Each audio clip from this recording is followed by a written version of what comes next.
Hello everyone, Radhe Krishna. कैसे हो आप सब? आशा करते हो आप सब ठीक ही होंगे। तो मैंने कुछ लिखा है और उस टॉपिक का नाम ओवर थिंकिंग। चलो एक कहानी सुनाती हूँ। एक गांव में एक राहुल नाम का लड़का रहता था। राहुल बड़ा ही अच्छा और मेहनती लड़का था, लेकिन राहुल एक चीज़ से बहुत परेशान था, ओवर थिंकिंग। वह कुछ चीज़ों को इतना ज़्यादा सोचता था जिससे उसका दिमाग हमेशा तनावग्रस्त में रहता था। राहुल एक बूढ़े संत के पास जाता है और बोलता है, संत जी, मैं एक चीज़ से बहुत परेशान हूँ। संत जी ने बोला, किससे? उसने बोला, ओवर थिंकिंग से। मैं कुछ चीज़ें इतना ज़्यादा सोचता हूँ जिससे मेरा दिमाग हमेशा तनावग्रस्त में रहता है।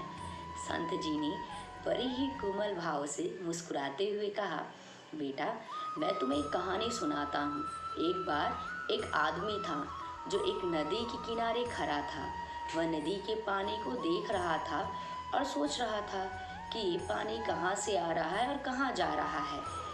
वह सोचता रहा और सोचता रहा, लेकिन उसने कभी उस पानी को नहीं पिया। राहुल ने कहा, संत जी, इसका क्या मतलब?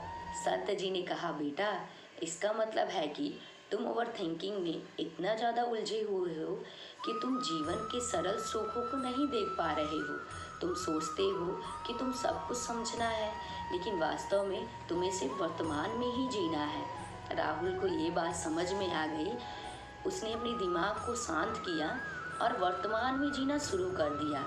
वह अपने काम में लग गया और ओवर थिंकिंग को भूल गया।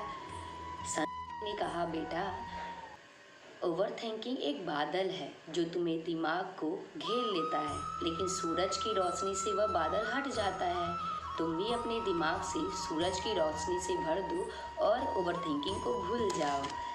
राहुल ने संत जी की बात मान ली और अपने जीवन में आगे बढ़ गया।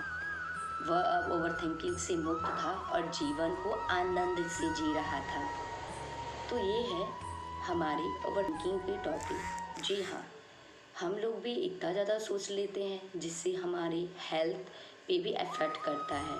तो इसीलिए यार मैं इतना कहूँगी, इस कहानी से मुझे यही सीख मिलती है कि happiness and sadness part of a life. ये कभी जाएगा नहीं, क्योंकि ये हमारे जीवन का महत्वपूर्ण है। इसीलिए आप हमेशा मुस्कुराते रहो और खुश रहो और अपने काम में लगे रहो और हमेशा मोटिवेट रहो एंड पॉजिटिव सोचो।